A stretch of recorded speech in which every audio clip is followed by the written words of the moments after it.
नमस्कार दोस्तों, काफ़ी दिनों बाद ये वीडियो आ रहा है और इस वीडियो में मैं 2024 में जो सोशल वर्क का यूजीसी नेट का पेपर हुआ था वो कवर करूँगा।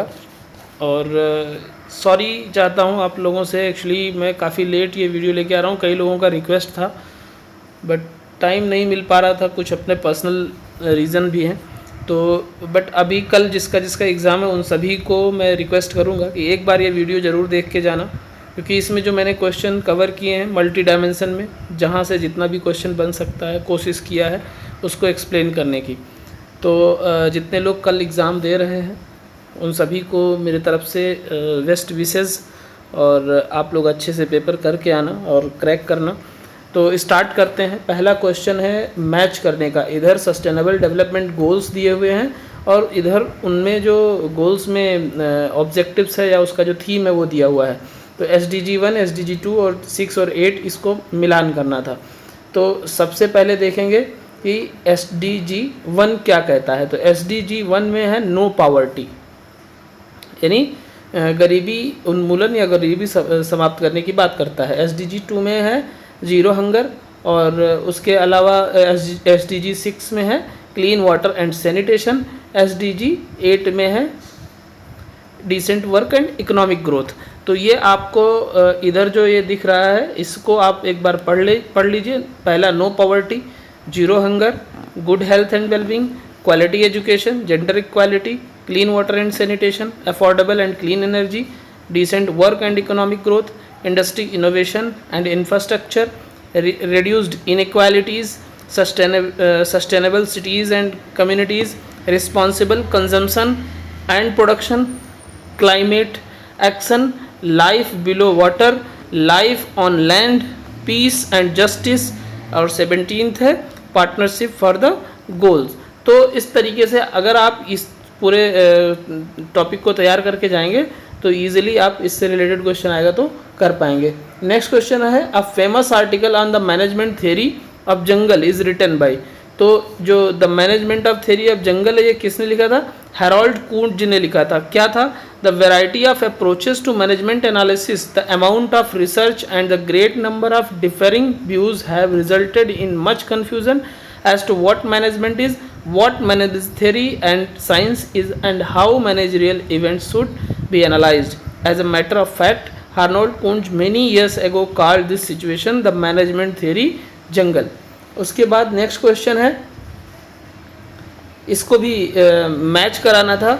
इधर प्रिजुडाइसिंग आइडियोलॉजीज दिए हुए हैं और इधर एक्सप्लेनेशन दिया है। यानी जब आप किसी पर्टिकुलर विषय पे किसी भी धर्म, जाति, आधार, किसी भी रंग के आधार पे आप पूर्वाग्रह कर लेते हैं तो ऐसे कंडीशन को एक्सप्लेन किया है। सेक्सिज्म मीन्स प्रिजुडाइस और discrimination on the ground of sex. मतलब आपने मेल देखा तो उसकी मैस्कुलिनिटी देखी तो आपने कहा ये तो ये कर ले जाएगा, लेकिन वहीं अगर आपने फीमेल देखा और कहा अरे क्यों औरतों की तरह रोते हो, क्यों औरतों की तरह ऐसे करते हो, तो वो वहाँ पे जो है सेक्सिज्म के आधार पे आपने उसको डिफ्रेंशिएट कर दिया। एबलिज्म मतलब योग्यतावाद, तो ये discrimination in favour of able bodied, मतलब शरीर के आधार पे आपने बोल दिया कि ये योग्य है बाकी ये योग्य नहीं है।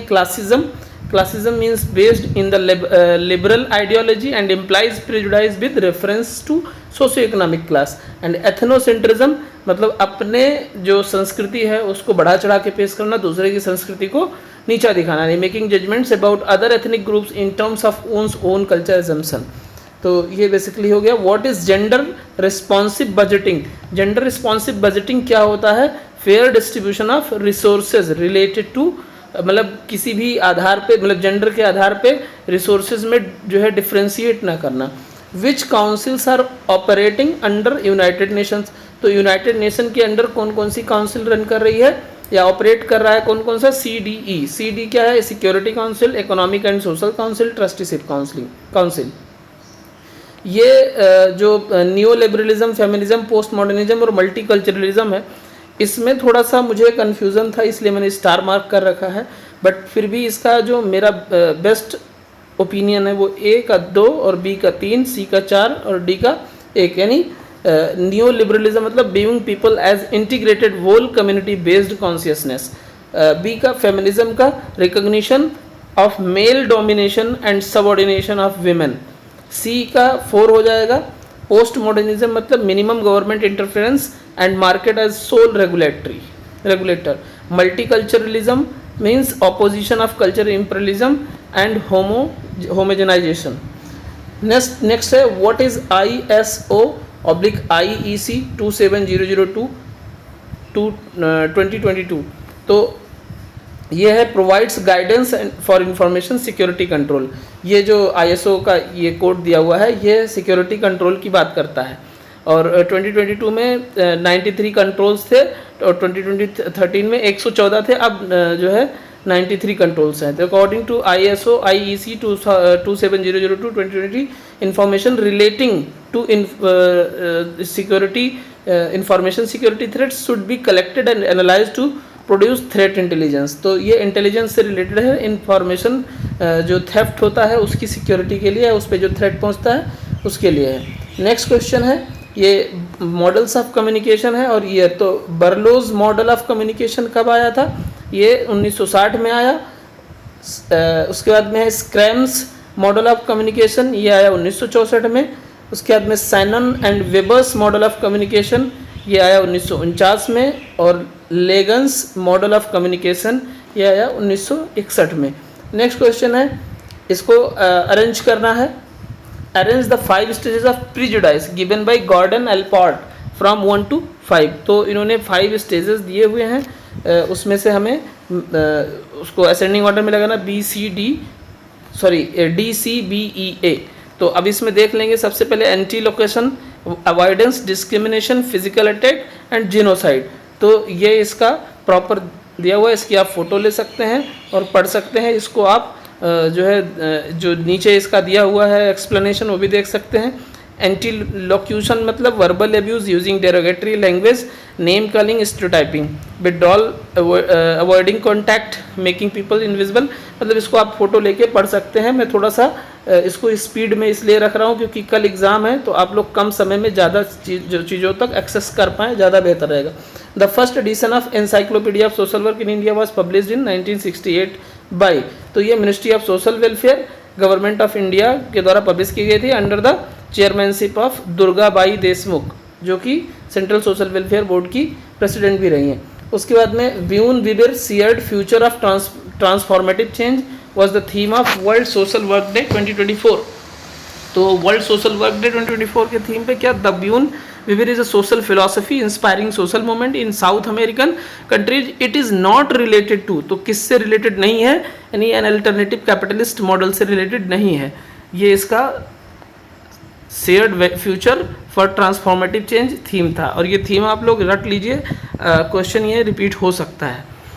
स्पेयर हेडेड बाई NGCC यानी national gender and child centre, the initiative centre gender inclusive communication was undertaken first with in the.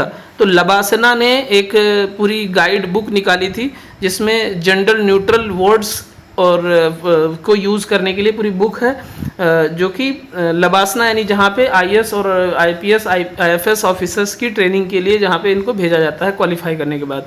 ये किसके साथ था, with UN women and management. उसके बाद में guidance on gender inclusive communication 28 नवंबर 2023 को ये बुक लॉन्च किया गया था। तो इतने इंपॉर्टेंट ये इन्फॉर्मेशन आप लोग याद रखना, पूछ सकता है। SDG 5 क्या है, जेंडर इक्वालिटी को लेके 2030 तक इसका एम है कंप्लीट करने का। The ideology of professional social work in India has focus on, किस पे फोकस है, individuals, families and communities and freedom and duties as goals. Next question है, which 3 factors by and large are considered determinants of attribution theory of behaviour. तो ये consensus पे है, जिसको Bernard winner 1970 में दिए थे। उसके बाद में नेक्स्ट क्वेश्चन है, इसका कॉन्सेंसस, डिस्टिंक्टिवनेस एंड कंसिस्टेंसी। तो इसका ऑप्शन हो जाएगा 3ACE। उसके बाद नेक्स्ट क्वेश्चन है, सस्टेनेबल डेवलपमेंट गोल 16.3 प्रमोट, क्या प्रमोट करता है, rule of law and ensure access to justice. तो अब अगर ये पता होता कि 16 किसके लिए है तो आप आराम से लगा सकते थे। तो इस तरीके से आपको याद रखना पड़ेगा। Socialist economy is based upon, तो सोशलिस्ट इकोनॉमी किस पे बेस्ड है, public ownership and social welfare पे। Who identified the 3 approaches, that is specific content approach, general content approach and process approach of community organization model। तो ये MJ Ross का है। इसके बाद में यहाँ पे मिलान करना है, सोशल मूवमेंट है यानी कुछ आंदोलन है और किन्होंने उस आंदोलन को लीड किया। तो सिविल डिसोबीडियंट मूवमेंट यानी सविनय अवज्ञा आंदोलन महात्मा गांधी जी का है। शुद्धि आंदोलन दयानंद सरस्वती का है यानी वेदों की ओर लौटो जिन्होंने नारा दिया था। भूदान आंदोलन विनोबा भावे का है। सतनामी आंदोलन घासीदास का है। गुरु घासीदास इन्हीं के नाम पे एक विश्वविद्यालय भी चलता है। Which of the following processes were identified by Toseland and Rivas as essential in understanding the group functioning. तो ग्रुप फंक्शनिंग में क्या होना चाहिए? Communication and interaction patterns, group cohesion and group culture, social integration and influence भी इसमें शामिल है। बाकी और जो 2 पॉइंट है तो वो मैंने इसको साइड में लिख दिया है। उसके बाद में है प्रधानमंत्री Shram Yogi Maandhan, PMSYM scheme is to ensure old age protection for. तो किसके लिए? अनऑर्गेनाइज्ड वर्कर्स के लिए ये प्रोटेक्शन देता है। एंट्री एज 18 से 40 साल है। मंथली इनकम अगर 15,000 रुपये महीने से कम है तो आप इसके लिए एलिजिबल हैं। और वर्किंग जो वर्कर की कंट्रीब्यूशन है वो 100 रुपये मंथ यानी 12 महीने का 1200 रुपये साल का हो गया। और उसके बाद में अगर जो है 60 साल कंप्लीट हो जाते हैं तो 3,000 रुपये पर मंथ आपको पेंशन मिलेगा। ये 2019 फरवरी में लॉन्च हुआ था। Arrange the following steps procedure used for selecting a systematic sample in ascending order. तो सबसे पहले क्या करते हैं? Prepare a list of all elements in the study population. A decide on the sample size. फिर C determine the width of interval. And E using SRS select an element from the first interval. And last है select the same order element from each subsequent interval. Understanding consciousness is definitely the goal of. तो consciousness का goal क्या होता है? Empirical investigation, theoretical investigation, experiential schools of investigation. Consciousness की definition क्या है? Consciousness is the awareness of one's thoughts, feelings, perception and surroundings at any given moment. किसी मौके पे अपने जो भावनात्मक चीज़ें हैं, जो सराउंडिंग्स है, जो आपका नज़रिया है, उसके बारे में अनुभव करना। Arrange the following steps in ascending order of change agent system in ecological social worker. तो इकोलॉजिकल सोशल वर्क में जो चेंज एजेंट सिस्टम है उसकी बात करता है। तो उसमें client system, identification of the problem. तो इसको अगर सबसे ईजिली अगर देखा जाए तो सबसे पहले प्रॉब्लम आइडेंटिफाई करते हैं। उसके बाद में कम्युनिटी इसमें अगर हम देखेंगे तो पहला, दूसरा, तीसरा, चौथा, पांचवा इसमें हमने अलग से लिख दिया है। बट इसमें जो अरेंज करने के लिए है ये पूरी सेंटेंस में दी हुई है। तो सबसे पहले हो जाएगा identification of the problem which are causing discomfort and affecting self realisation. उसके बाद में है identification of the client system which comprises of individuals, group और communities who are experiencing problem. फिर है identifying target system which is causing affecting of the problem situation of the system which needs to change. उसके बाद में है decision making on the goals of change in collaboration with the client system. इसको कभी कभी action system भी बोला जाता है। उसके बाद लास्ट में है identification of the action system whose help will be useful to the change agent to achieve the goals for change. और जो बेसिकली इसके पॉइंट्स हैं वो ये है। उसके बाद में नेक्स्ट है arrange the following efforts United Nation according to its chronological order. तो यूनाइटेड नेशन ने जो ये जितने भी इंस्टीट्यूट्स हैं जो डिफरेंट सेक्टर के लिए काम करते हैं उनका जो इस्टेब्लिशमेंट ईयर है उसके हिसाब से असेंडिंग ऑर्डर में लगाना है। तो universal declaration of human rights यानी UDHR 10 दिसंबर 1948 को आया। United nation convention on the rights of child 20 नवंबर 1989 को आया। Convention on the elimination of all forms of discrimination against women यानी CEDAW 18 December 1979। United nation declaration on rights of indigenous people 13 सितंबर 2007। और United nation victims of terrorism support portal ये 21 जून 2011। तो इस तरीके से इसका अगर मिलान करेंगे तो ये हो जाएगा ACBDE। जैसा भी आपको देखा जाए तो सबसे पहले 1948, तो 1948 यानी A आएगा। उसके बाद में 1948 के बाद है 1979 C। तो इस तरीके से ACBDE हो गया। नेक्स्ट है क्लासिफिकेशन है बेसिक स्ट्रक्चर, लोकोमोटिव और मोलर। ये किसी भी ग्रुप को फॉर्म करने का इन्होंने टॉम डगलस ने ये थ्योरी दी हुई थी। तो इसमें अगर देखा जाए तो सबसे पहले क्या होगा, ए का 2 यानी बेसिक क्या होगा, इंटरेक्शन। इंटरेक्शन क्या है, बेसिक चीज़ है। बी का 1 हो जाएगा, स्ट्रक्चर यानी ग्रुप डेवलपमेंट, सोशल स्ट्रक्चर, सब ग्रुप फॉर्मेशन। उसके बाद सी का 4 है लोकोमोटिव का डिसीजन मेकिंग, और डिसीजन मेकिंग के साथ पर्पस गोल फॉर्मेशन भी होता है। एंड डी का 3 मोलर का formation of norms, standards and values, development of cohesion, group pressure and climate. उसके बाद में नेक्स्ट क्वेश्चन है, इसमें प्रोविजंस दिए हुए हैं, इधर आर्टिकल दिया हुआ है। तो men and women equally have the right to an adequate means of livelihood. ये है आर्टिकल 39 का सब ए जो है, मतलब ए के अंदर जो ए है वो है। उसके बाद में equal pay for equal work for both men and women, ये हो जाएगा आर्टिकल 39 का। D living wages for worker, ये हो जाएगा article 43। Equal justice and free legal aid, ये जो अमेंडमेंट हुआ है बाद में आर्टिकल 39 कैपिटल ए में आपको मिलेगा, वो आफ्टर अमेंडमेंट है। तो ये इस चीज़ का ध्यान रखना कि 39 कैपिटल ये डिफरेंट है, 39 स्मॉल ये डिफरेंट है। Which of the community model has wider scope of coverage, तो सबसे ज़्यादा इंटर कम्युनिटी मॉडल का स्कोप है। उसके बाद में स्माइल जो है support for marginalised individual for livelihood enterprise program includes, तो ये किसके लिए है, ये comprehensive rehabilitation for welfare of person engage in the act of begging and welfare of transgender के लिए है। तो इसके हिसाब से तीसरा वाला ऑप्शन हो जाएगा ए एंड सी। उसके बाद नेक्स्ट क्वेश्चन है family functioning interaction circumplex model conceptualises on, तो किस पे, फ्लेक्सिबिलिटी, कोहेशन, कम्युनिकेशन स्किल पे है।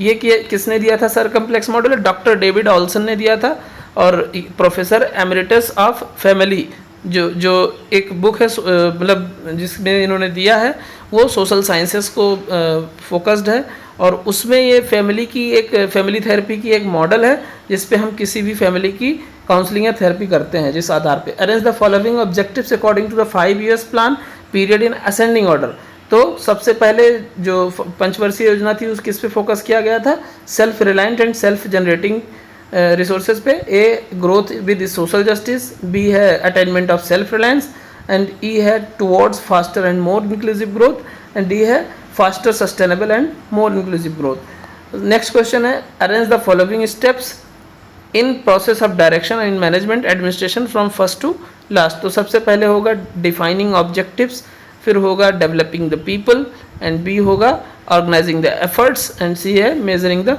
वर्क। नेक्स्ट क्वेश्चन है, ये बुक है, ये ऑथर है, तो रूल्स ऑफ रेडिकल्स, ये था सॉल एलेंस्की का। Social work critical theory and practice, ये जे फूक का है। पेडागोजी ऑफ द ऑप्रेस्ड, ये पॉल फ्रेरे का है। The rest of the earth, ये है फ्रेंच फैनन का। नेक्स्ट क्वेश्चन है title of the book and authors, तो सॉल्यूशन फोकस्ड ग्रुप वर्क, ये जॉन सैरी का है। Social group work principle and practice, ये एचबी ट्रेकर का है। एचबी ट्रेकर का हर्लेज पूरा नाम है, तो ये आप ध्यान रखिए, कभी भी पूछ सकता है। Social group work helping process, ये जी कोनोप्का का है।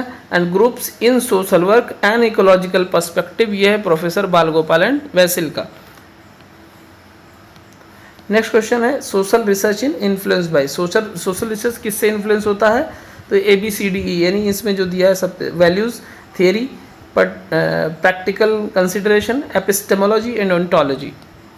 नेक्स्ट क्वेश्चन है the case worker while representing his और her agency is first and foremost representative of his और हर प्रोफेशन।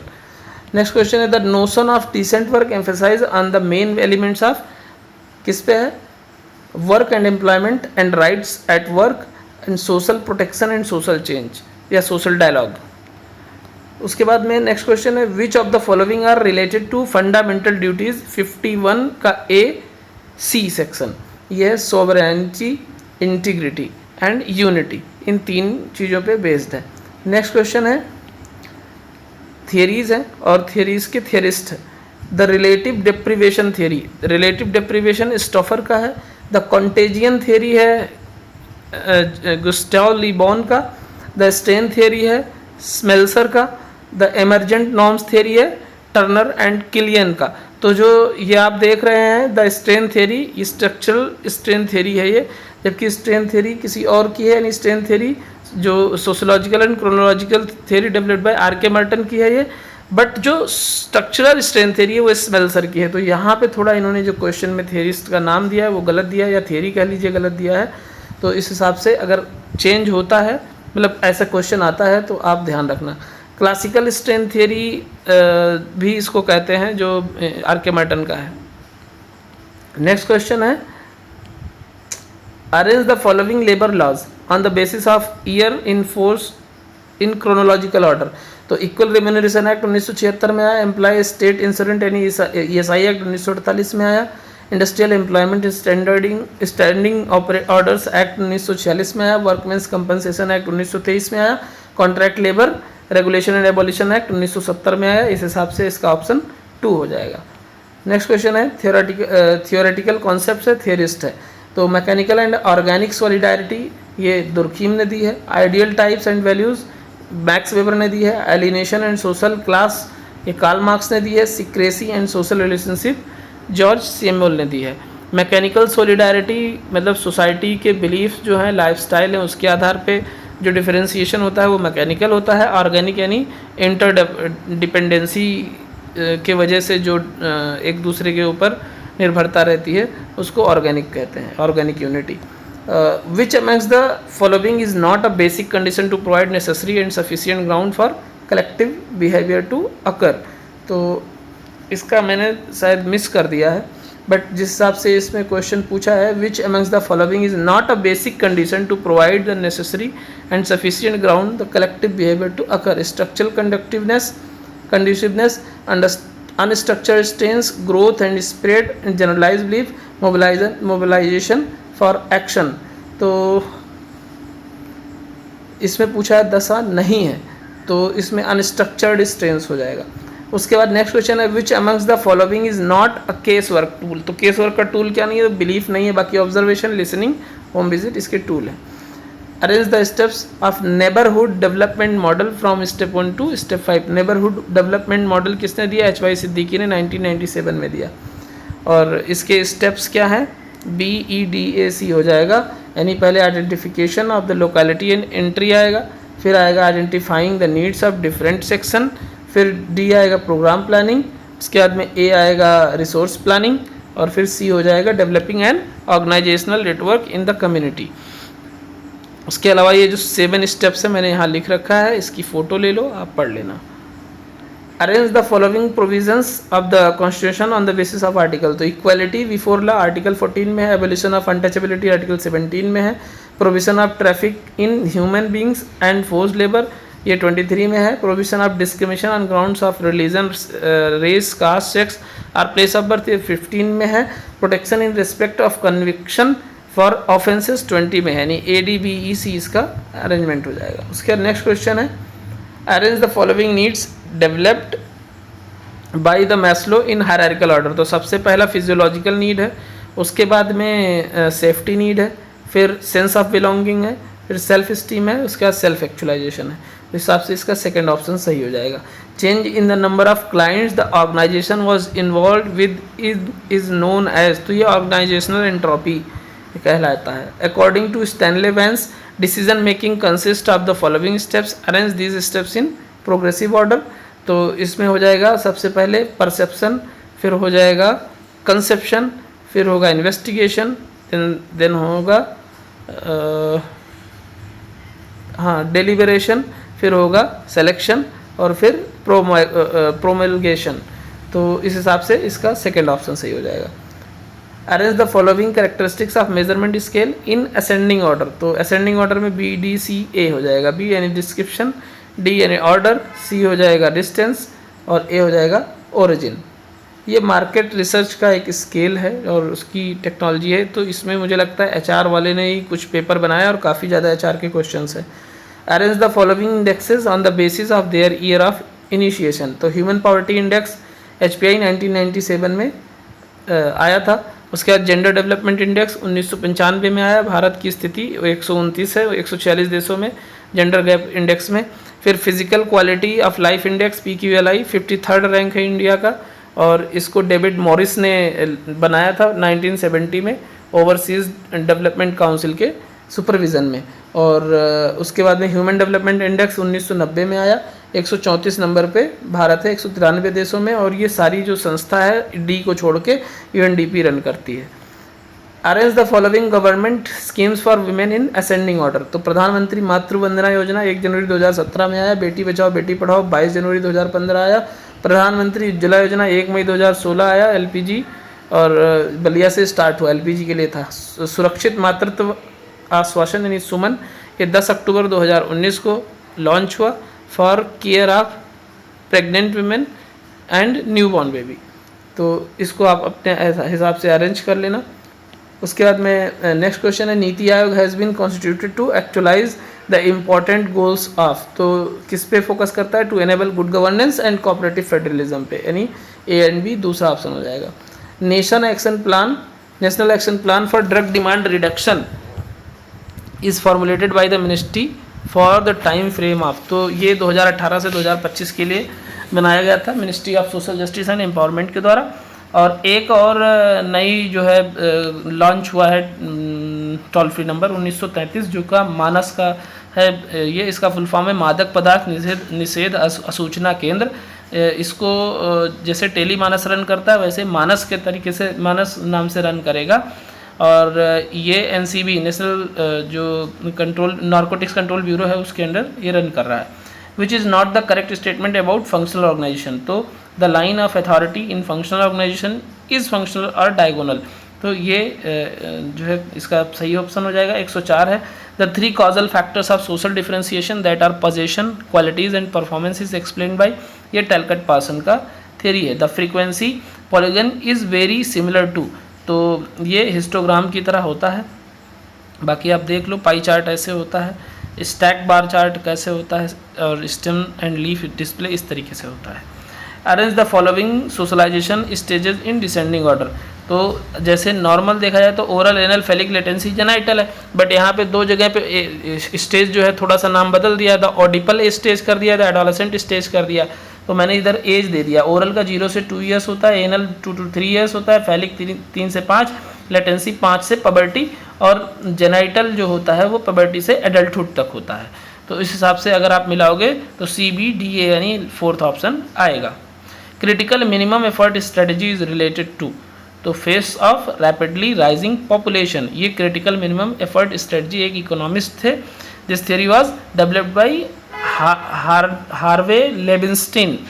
2 फोर्सेस इन्होंने बताया कि एक शॉक फोर्स होता है, एक स्टिमुलेंट होता है। शॉक यानी जो है आउटपुट को रिड्यूस कर देता है, इनकम को रिड्यूस कर देता है, एम्प्लॉयमेंट रिड्यूस कर देता है, यानी जैसे कि पॉपुलेशन इंक्रीज अगर हो रही है तो वो शॉक की तरीके से काम करेगा। और स्टिमुलेंट्स होता है इन्वेस्टमेंट, अगर इन्वेस्टमेंट मिल रहा है तो मार्केट बूम करती है।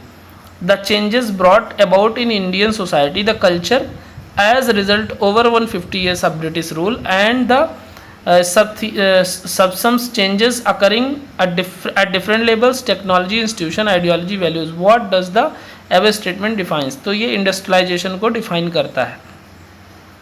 Which French author has written the book the second sex? तो सेकेंड सेक्स जो लिखा था ये एक फेमिनिस्ट फ्रेंच फिलोसोफर थे, सिमोन डे विवियर। उसके बाद the book radical social work 1975 was edited by, तो एडिटेड बाई पब्लिश तो किया था एडवर्ड अर्नोल्ड ने, लंदन के थे, लेकिन एडिटेड जो कॉपी था वो कॉम्पटन एंड गालावे का था। सॉरी, कॉम्पटन एंड नहीं, रॉय बैली माइक ब्रेक, यानी ये ऑप्शन हो जाएगा। नेक्स्ट क्वेश्चन है the society for organisation charitable relief and repressing mendicity was redesigned as, तो ये रीडिज़ाइन होता है चैरिटी ऑर्गेनाइजेशन सोसाइटी के नाम। पहले जो चैरिटी ऑर्गेनाइजेशन सोसाइटी था वो उसका नाम ये था, society for organising charitable relief and representing mendicity, तो बाद में COS हो गया। मेधा पाटेकर का जो नाम आता है एक बार इसको देख लेना, नर्मदा बचाओ के लिए, और इनका एक बुक है India's environment myth and reality. उसी तरीके से लीना डोमिनेली ग्रीन सोशल वर्क के लिए जानी जाती हैं, फेमिनिस्ट थी, एंटी ऑपरेसिव एंटी रेसिस्ट जो है मोमेंट्स इन्होंने चलाए हैं। तो इस तरीके से इन दोनों का नाम बहुत ज़रूरी है याद रखना। उसके बाद में according to Edward de Bono यानी 6 हैट्स थिंकिंग, तो 6 हैट थिंकिंग का इसमें हमने दे दिया है, कुछ इसमें मैच नहीं कर रहा था, बट फिर भी इसका जो एक अप्रोप्रिएट आंसर लग रहा था वो 3rd होगा, इमोशन एंड क्रिएटिविटी। तो वाइट का क्या है, रोल है लॉजिक और फोकस है फैक्ट पे। येलो का ऑप्टिमिज्म है role and the value and the benefits, ये फोकस है। तो इस तरीके से आप देख लेना। बहुत ही वाहियात पेपर बनाया था, क्योंकि इसमें बहुत ज़्यादा क्वेश्चन इकोनॉमिक्स के दे दिए, यानी एचआर के नाम पे इकोनॉमी भर दिया इन्होंने। नेक्स्ट क्वेश्चन है the rights of person with disability act, ये RPWD एक्ट 2016 में आया। मेंटल हेल्थ केयर एक्ट 2017 में आया। Maintenance and welfare parents and senior citizen act ये 2007 में आया। Protection of children from sexual violence ये 2012 में आया। तो इस हिसाब से मिलान करेंगे तो थर्ड ऑप्शन हो जाएगा। नेक्स्ट क्वेश्चन है which of the following concepts are true, तो A, C और D ट्रू है। Gemeinschaft is a community based on kinship networks neighbourhoods and shared purpose based on honour and virtue. उसके बाद में C है gesellschaft is urban community, यानी गेमाइन soft छोटी community में होता है, गेसल सॉफ्ट बड़ी कम्युनिटी में जो आपका नेटवर्क होता है वो होता है। एंड D है people make sense of social world through constituency reflection on their experiences and knowledge of those personal experiences. Next question है फॉर्म्स ऑफ क्वेश्चन, तो क्लोज एंडेड क्वेश्चन जिसमें सिर्फ आपको लिमिटेड ऑप्शन दिए हैं उसी में से आपको चूज करना है। डबल बैरल्ड क्वेश्चन मतलब एक क्वेश्चन में ऐसी चीज़ होगी जिसमें आपको समझ में नहीं आएगा कि किसका आंसर देना है किसका नहीं देना है। लीडिंग क्वेश्चन जिसमें एक क्वेश्चन पूछने के बाद एक और क्वेश्चन खुद ही से वो क्वेश्चन का सेंस निकलता है। एम्बिगुअस क्वेश्चन, तो इस तरीके से अगर मिलाएंगे तो मिलान करने पे A का 3, B का 2, C का 4, D का 1 यानी थर्ड ऑप्शन होगा। नेक्स्ट क्वेश्चन है वो develop the method of the focused interview, तो फोकस्ड इंटरव्यू का जो मेथड था वो किसने डेवलप किया है। ये मुझे आई थिंक क्वेश्चन का आंसर एग्जैक्टली नहीं मिल रहा था तो इसलिए मैंने इसको छोड़ दिया है, मतलब कन्फ्यूज़न था कुछ। The training of medical and psychiatric social workers was first undertaken by Tata institute of social sciences. उसके बाद में who authored the book titled group process, इसका भी नहीं मिल रहा था तो इसको हमने जो देखा है group process John M Lewin ने दिया हुआ है, ग्रुप प्रोसेस बुक जो पब्लिश हुई है। बाकी HP ट्रेकर का social group work principle and practice था। HY सिद्दीकी का group work social work and human relation social development in Indian subcontinent, ये HY सिद्दीकी का रहा है। और RW टॉसलैंड एंड रिवास का an introduction to group work practice रहा है। उसके बाद में कुछ स्कीम्स हैं। स्वामित्व योजना जो 2020 में आई, महिला सम्मान बचत प्रमाण पत्र 1 अप्रैल 2023 में आया, समग्र शिक्षा 2018 में, और कृषोन्नति योजना जो आई वो आई 2017 में।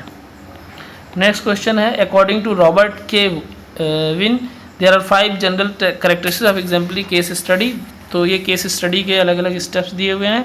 तो इसमें इन्होंने पूछा है कि जो 5वां कैरेक्टरिस्टिक्स है वो क्या है, कल्चरली रिस्पॉन्सिव, इसका आंसर हो जाएगा। उसके बाद में फिर से ये मिलान करने का है, तो देव समाज 1886 में बना, प्रार्थना समाज 1867 में बना, सत्यशोधक समाज 1873 में बना, ब्रह्म समाज 1828 में बना, आर्य समाज 1875 में बना।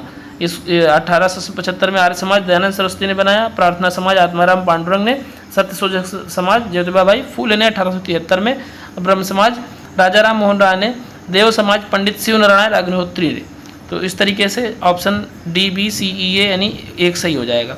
Arrange the following books in descending order considering year of publication, तो सोशल केस वर्क और problem solving process by H. Perlman 1957, social diagnosis by Mary Richmond 1917, language of social case work by Noel Timms 1968, theory and practice in social case work by Gordon Hamilton 1947। तो BD KC हो जाएगा। The international day for the right to the truth concerning gross human rights violation and for the dignity of victims is observed in 24th March। Journal of social work और publish कौन करता है वो दिया हुआ है, contemporary social work Lucknow university से publish होता है। पर्सपेक्टिव इन सोशल वर्क ये पुणे वाली यूनिवर्सिटी जो है निर्मला निकेतन वहाँ से पब्लिश होता है। उसके बाद में journal for of social work education research and action जो पब्लिश होता है वो नाप्सी करता है, national association of professional social work India. उसके बाद में national journal of professional social work यानी D का 4 हो जाएगा, Indian society of professional social work. Who has classified social work practice into 4 system, client system, target system. ये इस question का आंसर मुझे नहीं मिला इसलिए मैंने इस पर आंसर मार्क नहीं किया है। Arrange the following acts on the basis of the year came into force, तो ये A, C, D, E, B होगा जो कि इसमें मिल नहीं रहा है। आंसर जो इन्होंने दिया है वो गलत दिया हुआ है। The wild life protection act 1972 में आया, नेशनल ग्रीन ट्रिब्यूनल एक्ट 2010 में आया, फॉरेस्ट कंजर्वेशन एक्ट 1980 में आया, the air prevention and control of pollution act 1981 में आया, द एनवायरनमेंट प्रोटेक्शन एक्ट 1986 में आया, उसके हिसाब से ACDE भी बनता है जो कि उसमें है नहीं। The process by which groups of people can be integrated into the usual and typical life of the majority of the community is known as, तो इसको इंस्टीट्यूशनलाइजेशन कहते हैं। 35 मिनट का वीडियो बन गया है, आप लोग धैर्य बना के रखिए और अच्छे से पढ़ के जाइएगा, पॉज करके, और ऑप्शन भी देख लेना। Which of the following are not principle of community practice, तो B एंड C, यानी प्रिंसिपल ऑफ प्रोग्रामिंग और प्रिंसिपल ऑफ डायरेक्टिव फंक्शनिंग, ये ऐसा जो है मुझे नहीं देखने को मिलता है।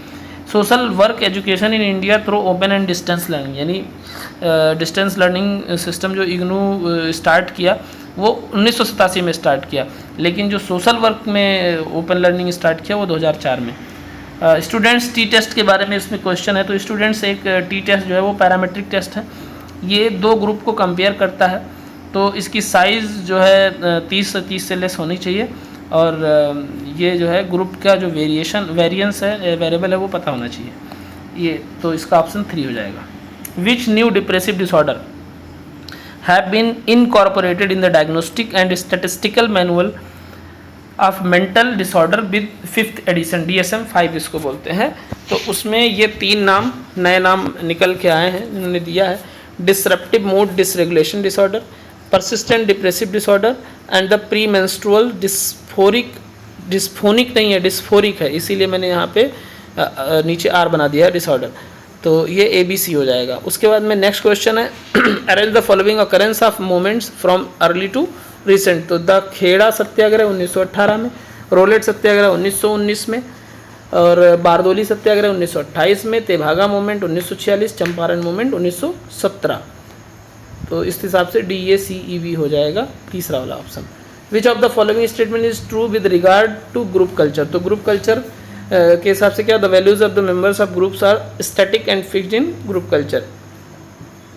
Hand maiden model of social policies also known as residual welfare model, इसमें मुझे इंडस्ट्रियल अचीवमेंट परफॉर्मेंस मॉडल थोड़ा सा लग रहा था, लेकिन ये इन्होंने परफॉर्मेंस यानी अप्रेजल का दे दिया, इसलिए मुझे ये नहीं लग रहा है, तो वो जो बेस्ट ऑप्शन लग रहा है वो रेजिडुअल वेलफेयर मॉडल लग रहा है। The national institute of social defence NISD was set up originally, तो under the ministry of home affairs set up हुआ था, central bureau of correctional services के नाम से हुआ था 1961 में। उसके बाद 1964 में इसको सौंप दिया गया डिपार्टमेंट ऑफ सोशल सिक्योरिटी के अंदर। नेक्स्ट क्वेश्चन है, हाँ social security, ministry of social security पहले इसका भी नाम था ministry of social justice and empowerment का, तो ये 1964 के दौर का यही नाम था MSDE का, तो ये भी ध्यान रखना, क्वेश्चन आ चुका है नेट में। Structural oppression feminist theory emphasis on, तो किस पे करता है, women's experience of difference in equality and oppression varies by their social location within capitalism, patriarchy and racism. Next question है, arrange the following in ascending order with year of their birth, बताओ birth लिखना चाहिए, कुछ भी लिख सकते हैं, enactment लिख देते। National commission for protection of child right NCPCR 2007 में आया। UN standard minimum rules for the administration of juvenile justice wheezing rule 29 नवंबर 1985, और national plan of action for children 2016, integrated child protection scheme 2009 से 10, और United nation convention on rights of child UNCRC 20 नवंबर 1989। इस हिसाब से BEADC होना चाहिए, जो कि कहीं ऑप्शन में नहीं है, तो यहाँ भी इनका ऑप्शन गलत लग रहा है। और protection of child right act 2005 में आया था, उसी के आधार पे national commission for protection of child rights NCPCR 2007 बनाया गया था, जिसके कि अभी जो चेयरपर्सन है वो प्रियंक कानून वो। तो नेक्स्ट है, which theory assumes that human beings are inherently distasteful towards work, hence they have little capacity for creativity, तो इसको थियरी X के नाम से जाना जाता है। मैकग्रेगर ने ये थियरी दी है। Avoid work when ever possible, मतलब बहुत सारे ऐसे लोग होते हैं जब काम की ज़रूरत पड़ती है तो वो भाग लेते हैं या कोई बहाना बना लेते हैं, तो वो जो है थियरी X के नाम से जानी जाती है, मैकग्रेगर ने दी है। नेक्स्ट है थियोडोर सैनिन कैरेक्टरिस्टिक पीजेंट्री एज, तो ये एक हिसाब से जो खेती की प्रथा थी, रैयतवाड़ी प्रथा, उससे रिलेटेड है, तो इसमें ऑप्शन हो जाएगा A, B एंड D। इसमें कुछ ऑप्शन पे मुझे कन्फ्यूज़न है, बट जो बेस्ट ऑप्शन लगा मुझे वो मैंने इसमें A, B, D बताया है, बाकी आप देख लेना।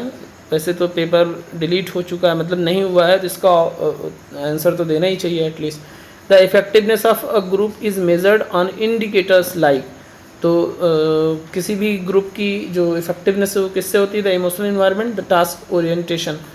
ये भी मुझे कुछ गड़बड़ लग रहा है, बट बी एंड डी इसमें बेस्ट लग रहा था, तो ये हमने बी एंड डी ऑप्ट किया है। उसके बाद में ये सारा पैसेज का है, तो एज़ यूजुअल पैसेज तो आप आसानी से कर लेते हो, तो पैसेज मैं नहीं करा रहा हूँ, स्किप कर दिया। बट मेजरली जो क्वेश्चन था 90 क्वेश्चन मैंने कवर करा दिया। आई होप आप लोगों को समझ में आया होगा। और चूँकि कल आप लोगों का पेपर है, इसीलिए बहुत ज़्यादा मैं एक्सप्लेन नहीं कर रहा था, बट फिर भी मैंने जितना कोशिश किया है, जितना मुझसे हो सका है। और हाँ, आपको ये जो आंसर दिया है जिसमें 98% आंसर आपको सही हो मिलेंगे, क्योंकि बहुत मेहनत करके मैंने ये बनाया है। आप लोगों को ये एफर्ट कैसा लगा ज़रूर बताना कमेंट बॉक्स में, या अभी फुर्सत नहीं है तो मत बताना, आफ्टर एग्ज़ाम बताना कितने क्वेश्चन आपको यहाँ से मिले, कितना हेल्प हुआ। और आप सभी को एक बार फिर से बेस्ट विशेज़।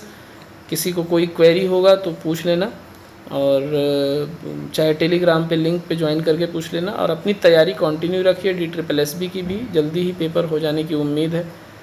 DSSB सबको शॉक करता है, कभी भी कुछ भी जो है नोटिस इशू कर सकता है, तो ध्यान रखना। और हाँ, जो कल का डिसीज़न रहा है चीफ जस्टिस ऑफ इंडिया का, तो वो आप लोग देख लेना, उस पर मैं एक दिन वीडियो करूँगा, 1-2 दिन में। बहुत ही पॉजिटिव रहा है सोशल वर्क प्रोफेशन के लिए, क्योंकि उसमें मैंने सोशल वर्क वाले ग्रुप में, प्रोफेशनल सोशल ग्रुप में जो है उन्होंने देखा होगा, व्हाट्सएप पे डाल दिया था मैंने, तो उसमें स्पेशली मेंशन्ड है कि क्राइसिस इंटरवेंशन के लिए, ग्रीफ काउंसलिंग के लिए सोशल वर्क प्रोफेशनल्स का जो है रिक्रूटमेंट होना बहुत ज़रूरी है हॉस्पिटल्स में।